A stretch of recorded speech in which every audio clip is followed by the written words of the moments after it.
میرے پاس خبر ہے ایک بہت بڑی. دیکھیں توشہ خانہ کیس میں تو کل آپ نے سن لیا کہ امیر المومنین یہ تو مانتے ہیں کہ تحائف لیے اور بیچے، یہ بھی مان لیتے ہیں، پیسے آئے یہ بھی مان لیتے ہیں، مگر سب کام دوسروں نے کیے، انہوں نے کچھ نہیں کیا. ان سے پوچھا پیسے آپ کے اکاؤنٹ میں آئے؟ کہنے ہاں آئے، مگر مجھے کچھ پتہ نہیں ہے، اکاؤنٹنٹ سے پوچھیں.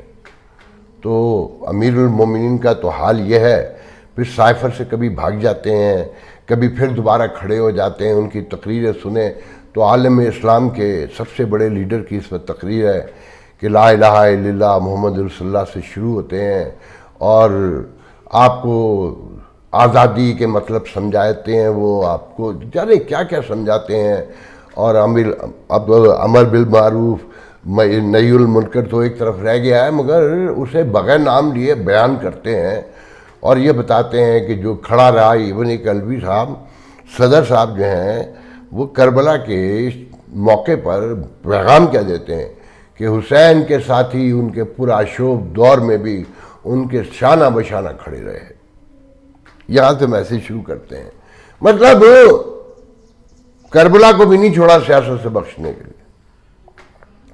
تو یہ خان صاحب بھی ایک عالم اسلام کا سورج طلوع ہوتے ہوئے اپنی قیادت میں دکھاتے ہیں، مگر توشہ خانے کا حساب نہیں ہے.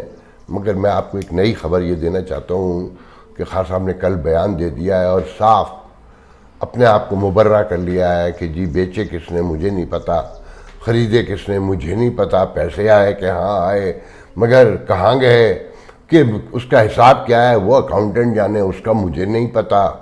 اچھا پھر آپ یہ دیکھیں کہ آج تک تاریخ میں نہیں ہوا کہ ایک کیس ٹرائل پر موجود ہو اور سپریم کورٹ اس کا نوٹس اور سپریم کورٹ میں اس کی نظر ثانی کی اپیل منظور ہو جائے، نمبر بھی لگ جائے اس کا، اور چیف جسٹس جو ہے نا کمر کس کے پھر میدان میں اتر چکا ہو. جو کل تک کہا جا رہا تھا کہ محترم کا جاتے ہوئے سافٹ ویئر اپڈیٹ ہو گیا ہے ورنہ بہت رسوا ہوں گے، مگر وہ آدمی کبھی نہیں کھڑا رہتا، اس نے طے کر لیا ادارہ تباہ کر دیں گے. اچھا پھر ساتھ میں دردناک بات یہ ہے، میں اصل خبر کی طرف آتا ہوں ابھی، کہ جو سب سے بڑی دردناک خبر ہے کہ فائز عیسیٰ کو تحریک انصاف کے کارکنوں، رہنماؤں، حمایتیوں نے ابھی سے متنازع بنانا شروع کر دیا ہے.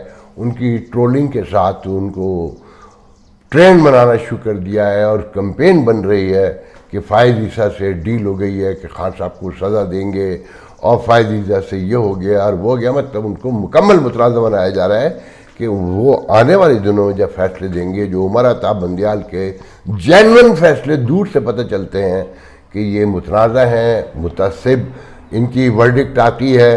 جیسے آج یہ کہا جا رہا ہے نا کہ اگر فل کورٹ بن جاتا ہے تو فیصلہ کیا آئے گا، اس کا فوجی عدالتوں کے حوالے سے جو مقدمہ ہے، اور اگر فل کورٹ نہیں بنا تو فیصلہ کیا آئے گا. اور خان صاحب کی جو توشہ خانے کی سماعت کا کیس نمبر لگ گیا ہے، اس کا جیسے ہی جب بنچ بنے گا پتہ چل جائے گا کہ فیصلہ کیا آئے گا. تو اسی لیے فائز عیسیٰ کو بھی ابھی سے متنازع بنایا جا رہا ہے اور اس کا جو انجام ہوگا، جو بنا رہے ہیں، جو اس کا جواب دے رہے ہیں نہیں دے رہے ہیں، مگر جو سچویشن کریٹ ہو رہی ہے وہ یہ بتا رہی ہے کہ بچے کچھ ادارے بھی ختم ہو جائیں گے. جو حالات نظر آتے ہیں، دیکھیں خبر یہ ہے توشہ خانے میں خان صاحب کو کیا کہتے ہیں سزا ہو نہ ہو، اور دوسرے معاملات میں جو ان پہ مقدمے ہیں دہشت گردی کورٹ میں ان پہ سزا ہو نہ ہو، اور جتنے بھی معاملات ہیں ان کو 150 مقدمے ہیں، مگر سائفر میں مجھے یقین ہے، میرے پاس اطلاع ہے کہ سزا ہوگی. آپ نوٹ کریں، بہت سے لوگوں کے علم میں ہوگا کہ روز تقریباً اسٹیٹ ڈپارٹمنٹ بیان دیتا ہے کہ خان صاحب کے تمام الزامات جھوٹے تھے اور بہتان تھے، الزام تراشی تھی. امریکہ دوسرے ملکوں کے معاملات میں مداخلت نہیں کرتا. ابھی 3-4 دن پہلے اسٹیٹ ڈپارٹمنٹ کے جو اسپوکس پرسن ہیں انہوں نے تو کمال ہی بیان دیا. انہوں نے کہا کہ روز ایک ہی بات کا جواب کہ جی ہم نے یہ بیانیہ ہمارا نہیں تھا، ہم کسی سازش میں ملوث نہیں تھے، یہ ایک جھوٹا بیانیہ تھا. اب تو یہ رہ گیا ہے کہ ہم لکھ کر میں سائن کر کے دیوار پر لٹکا دوں کہ عمران خان کا بیانیہ جھوٹا تھا. اب بتانے والے اسلام آباد میں بھی بتاتے ہیں, واشنگٹن کنفرم کرتے ہیں کہ امریکہ پر اتنے بڑے الزامات جہاں جہاں لگے, وہاں دنیا میں کیا ہوا ہے, وہ عراق ہو, لیبیا ہو, ایران ہو, کیوبا ہو, ایک طویل فہرست ہے. اس کے نتائج کیا کیا سامنے آتے رہے, تاریخ ریسنٹ ہسٹری میں سب موجود ہے. اور پاکستان کا قانون بھی یہ کہتا ہے کہ سیکرٹس ایکٹ کی خلاف ورزی, قومی سلامتی سے جڑے ہوئے معاملات کی ان راز کو افشا کرنا ایک بہت سنگین جرم ہے. اور جس بڑے پیمانے پر ایف آئی اے تحقیقات کر رہی ہے اور اس میں جو وٹنسز آئیں گی, یہ شاہ محمود قریشی بھی ٹوٹ جائیں گے. اور ان کے ابھی بیان سے ہے کہ جی سائفر تو ایک حقیقت ہے کہ ہاں سائفر تو آیا تھا, مگر سائفر میں کیا تھا, اس کے میننگ کیا تھے, اس پر یہاں کنسنسس کیا تھا, یہاں پر ڈیسائیڈ کیا ہوا تھا, وہ سب بالکل الگ ہے. اور اعظم خان کی وٹنس کے بعد جو باقی وٹنس آئیں گی وہ بہت سنگین الزامات کے ساتھ ہوں گی خان صاحب پر. تو بتایا جاتا ہے کہ خان صاحب کو سائفر کیس میں بھی سزا ہوگی اور باقی کسی کیس میں ہو یا دیکھیں جی. آخر میں اب میں صرف بالکل نہیں بولا بھاولپور یونیورسٹی سانحہ پر. بھاولپور سانحہ تو بہت سے لوگوں کو یاد ہوگا, میری عمر کے لوگوں کو, کہ ضیاء الحق کا جہاز اسی سراؤنڈنگ میں گرایا گیا تھا, طے شدہ تھا, اور وہ سانحہ بھاولپور کہلایا. مگر میرے نزدیک وہ سانحہ نہیں تھا. نصرت بھٹو مرحومہ نے اس دن اس سانحے پہ کہا تھا کہ آج یہ آسمان مجھے کھلا کھلا لگتا ہے, آج ایک سانس لینے کو دل چاہتا ہے, ہوائیں کہتی ہیں کہ آج آپ ہمیں اپنے خوشی سے بھر سکتے ہیں اور نکال سکتے ہیں. تو میں نے بھی اس سانحے کو, بہت چھوٹا تھا میں, مگر ایسے ہی دیکھا تھا. کسی کے مرنے پہ خوشی نہ کریے کہ سجنا بھی مر جانا. مگر بات یہ ہے کہ مظالم کی ایک تاریخ ہے, ایک ہسٹری ہے, اس کے بیک گراؤنڈ میں پھر اس کا ایک نتیجہ بھی ہے, رزلٹ بھی ہے, ایک احساس بھی ابھرتا ہے. بہرحال سانحہ بھاولپور یونیورسٹی جو ہے اس کو جتنا پڑھیے, جتنا سمجھیے, جتنا جانیے, آنکھیں باہر نکل آتی ہیں خوف سے.